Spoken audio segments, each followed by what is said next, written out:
Hey there, this is Andrew, and I'm bringing you a Keyforge deck reveal and review. It's going to be a Dark Tidings deck.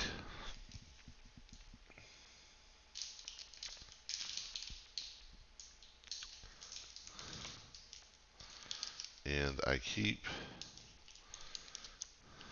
getting it wrong, trying to figure out which side to look at first. But aha, there we have a name and no houses, so that's good. This is the Artful Bridge Dread Pirate. Hey, Dread Pirate in Dark Tidings is pretty cool, so I like that. I guess I'll expect shadows, maybe Star Alliance and Logos. Hey, I got two right, Shadows, Star Alliance, and then this is my second Unfathomable deck. So that's fun. Sorry for a little bit of camera shake here. I'll try to calm down a little bit and do less of it. So, second Unfathomable deck, I have not gotten an Evil Twin. I only have one left to open before from the stuff I got from Canada. Both my brother-in-law and nephew got one out of a single display, so um, they got all the luck, I guess. All right, so in Unfathomable, I'm expecting some uh, board and player control. In Shadows, I'm expecting Amber control, and in Star Alliance, I am looking for things that'll accelerate my deck and let me pull off cool combos. Ooh, start off with Archon's Revenge. I like this one. This is an artifact. It's a ship. It has action, exhaust up to 2 friendly Shadows creatures. For each creature exhausted this way, steal 1. It turns certain cards into much bigger threats because if you can use the cards, if you can use the creatures for this effect to steal, oftentimes that's better than the effects the cards just have on them. So, yeah, it's a nice one. Booby Trap is an action with a bonus amber. When you play it, you deal 4 damage to a creature that's not on a flank with 2 splash. That's some decent board control. Oh, 2 of those. Nice. Alright, Monty Bank is a 1 power elf thief. Its play effect is you may exalt it up to 2 times, and it has action, steal 1 for each amber on Monty Bank. I probably would rather capture onto this and uh, than exalt it. Exalting it seems not super great, but we'll see. And especially with that ship, even if it doesn't have amber on it, you can steal 1. And there's no risk of it just getting killed immediately to give the 2 away. And it doesn't even have elusive, so it's a pretty fragile creature. Old Bruno, very nice. A 3 power elf thief with elusive and play capture 3 amber. It's a pretty strong tempo card. And Old Bruno is another good example of a card. It has a good play effect, but then it just sits there being elusive, and the ship, the Archon's Revenge, makes it a bit better. All right, Safe or Sorry. It's an action. When you play it, you choose one. You either archive any number of friendly creatures from play, or you choose a creature and deal 1 damage to it for each amber your opponent has. If you could combo this with a card like Too Much to Protect and Old Bruno, that could be pretty cool, but um, otherwise I feel like the second one is what I'm going to end up choosing most often. We'll see though. Francis the Economist is a 3 power elf thief with skirmish and fight. Each player gains 1. Occasionally, I've been in situations that giving your opponent 1 is actually nice if you are going to steal and they don't have enough amber. Otherwise, this is another creature that rather than reaping, you could exhaust it with Archon's Revenge and get better value. So, seems good. Hard Simpson is a 4 power elf thief with elusive. It has the effect after Hard Simpson is dealt damage. steal 1. If the tide is low, your opponent steals 1 instead. But Hard Simpson has to survive the damage for that to trigger. That's interesting and very dangerous. I feel very, very iffy about that. If you have a way to deal it damage right away, that could be pretty good. Like deal it 3.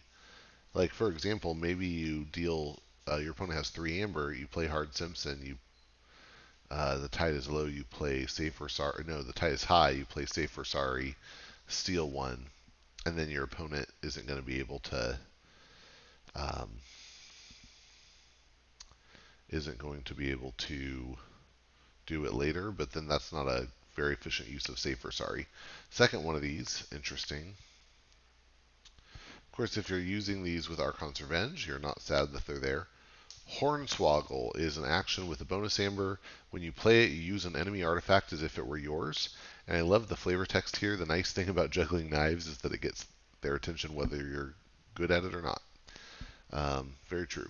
Got a second Hornswoggle. Nice. So, and this, of course, getting the effect can be good, and for some types of artifacts, this could be really good control as well, right? The kind that destroy themselves. One-Eyed Willa is a 2-power elf thief that says while the tide is high, she gains elusive and skirmish, and she has fight, steal 1. So yeah, when the tide is high, this is a really fantastic effect. Turns her into effectively an Umbra that has elusive as well. Pretty nice. All right. Nice. Then let's go ahead and go to. Oh, let me just count that amber really quick here. 1, 2, 3, 4. So 4 amber, but we're going to get some steel. So that seems like a pretty okay shadows. Not totally sure how I feel about the Hard Simpsons, but it seems okay. All right, let's look at the Star Alliance. Teresa is a 3-power robot that can be used as if it belongs to either of its neighbors' houses. And it also can be played as an upgrade instead of a creature, and then it gets the text, this creature may be used as if it belonged to either of its neighbors' houses. I love this card. Super cool. And if you play it on a flank creature and then play a Star Alliance creature next to it, then you can use that creature that turn. That can be nice if you have strong effects. So this is a fun card. 2 of those, nice. Of course, it can just be played as a creature as well. 3, Teresa, okay. All right. Then we have Together. Together is an action that when you play it, you may play a non-Star Alliance card. So it's essentially like Phase Shift. However, if the tide is high, you may play another non-Star Alliance card. That's a pretty nice effect. And that really kind of mitigates the chains that you get even if you have to pay to raise the tide. If you're playing one more card out of your hand, you're getting the value that turn. You're getting to draw a different card instead. You're filtering in a way, so I think it might be worth raising the tide just for this, even for 3 chains, and especially if you have other cards that are going to benefit that turn from raising the tide, or maybe you make life harder for your opponent. It seems pretty worth it here. Okay, Ambervac is an upgrade. When you play it, you raise the tide. Okay, maybe we play this instead of having to pay 3 chains. And the creature gets, at the start of your turn, if the tide is high, capture 2 amber. Okay. So this I would love to get this on with a big creature. Maybe we'll get some in Unfathomable. But yeah, this is a nice way to kind of force your opponent to need to do something. I think one of the things I haven't thought through very much, and I haven't heard other people talking about, is the impact it has to maybe your opponent can raise the tide in their non-Dark Tidings deck and therefore take away some of the benefits you're getting. But if if they have to, then you're imposing a cost on them, and so it ends up being a little bit of a control play. So I think it's a pretty cool thing. Got a second Ambervac, okay. A Light of the Archons. It's an upgrade with a bonus amber. It gives a creature +1 power and +1 armor for each upgrade attached to it. So now I see, like, if you have a Light of the Archons and 2 Ambervacs on a creature and a Teresa, that creature is now +4 power, +4 armor, and you can use it every turn potentially. And it's capturing 2. It seems really good. Operative Espion is a 4-power alien with elusive, and says after a player raises the tide during their turn, they may use a creature they control. This is a two-way effect, so if your opponent is raising the tide on their turn, they get the value here. But that's a pretty valuable thing. I like it. Lots of house cheating here in this Star Alliance, which I really like to see that. Rocketeer Triska, so good. 4-power human. While the tide is high, Rocketeer Triska's neighbors interplay ready. Oh my goodness, it really is so good. Yikes. Okay. And then Shield You Later. So funny. It's a 3-power robot with 2 armor. It can be played. It may be played as an upgrade instead of a creature with the text. This creature gets +2 armor. So wow, you add that to the creature. You have the Light of the Archons on, and you're just in real crazy time. Wow, and maybe you do that to like the Triska.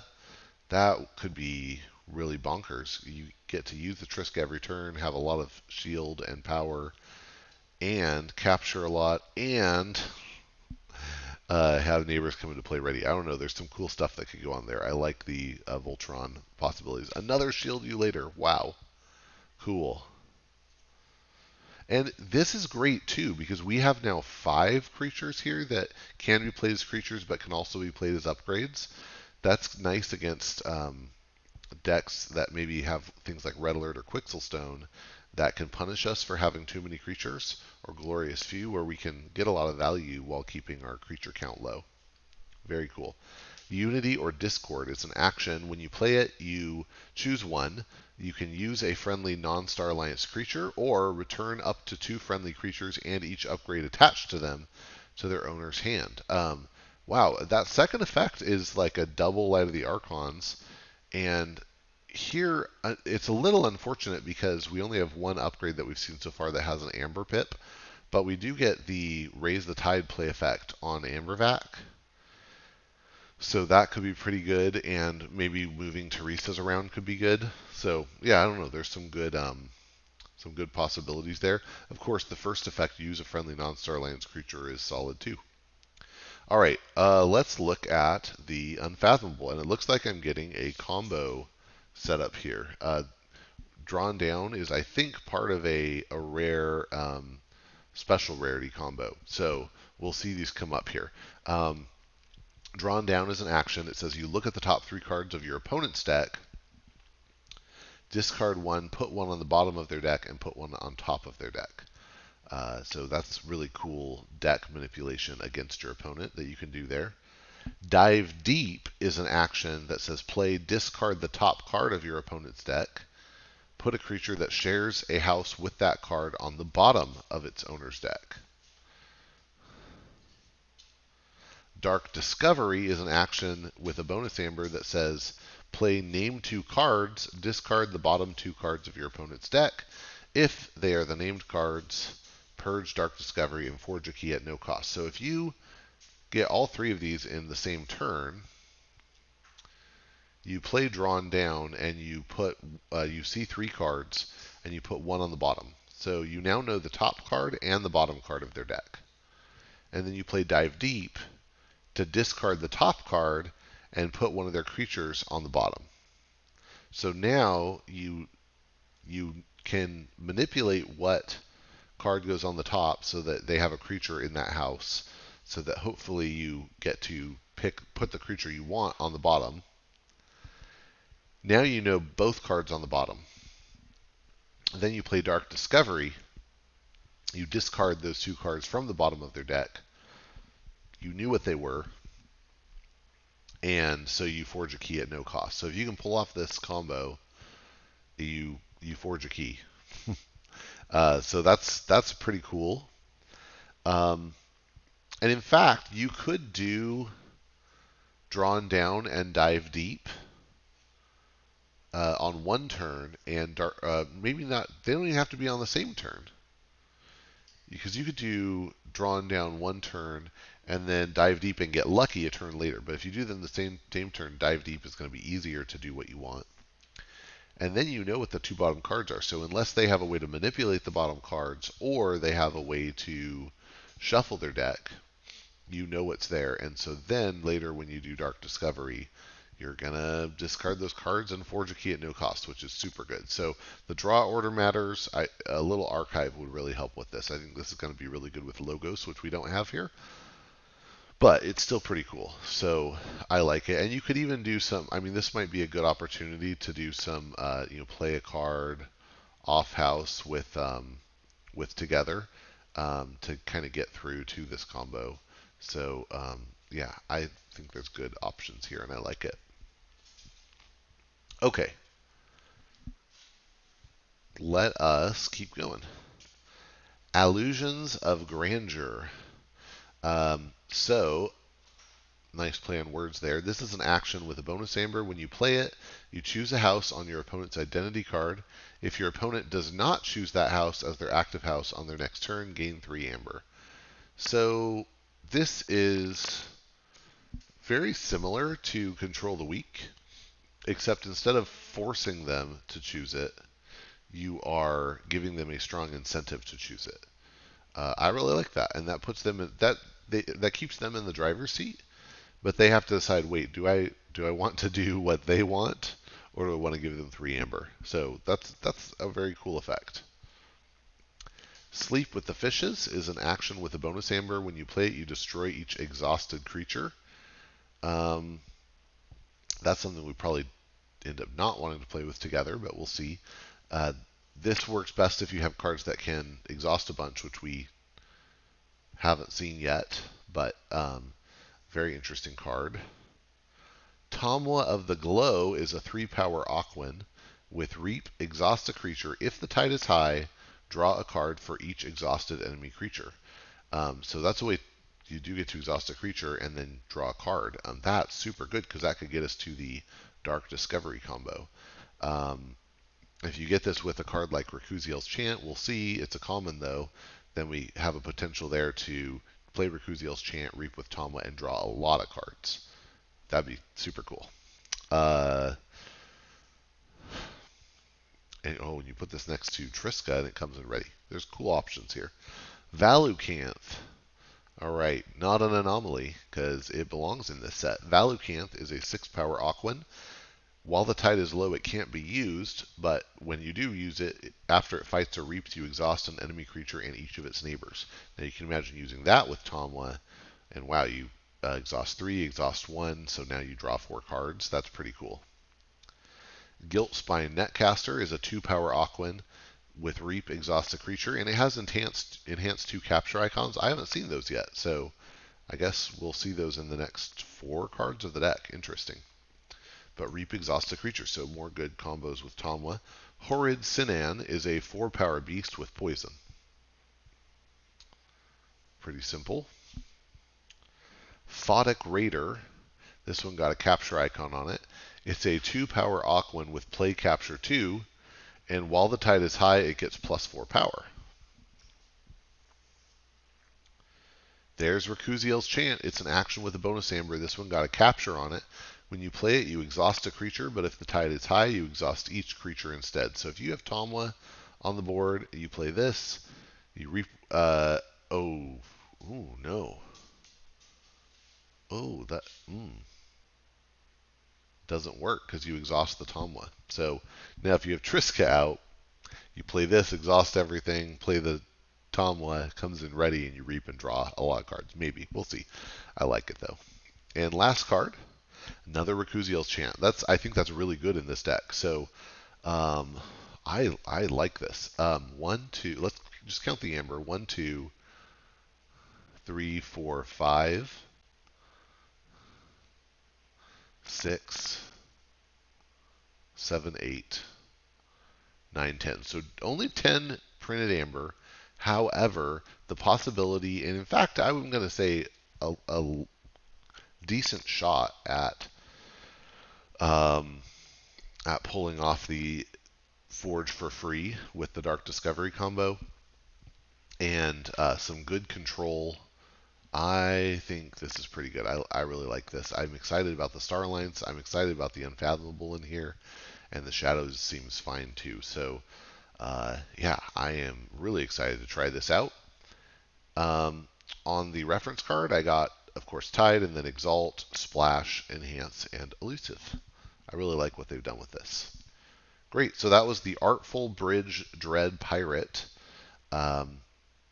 Thanks for watching, and when you get a chance to do so safely, get out there and forge some keys.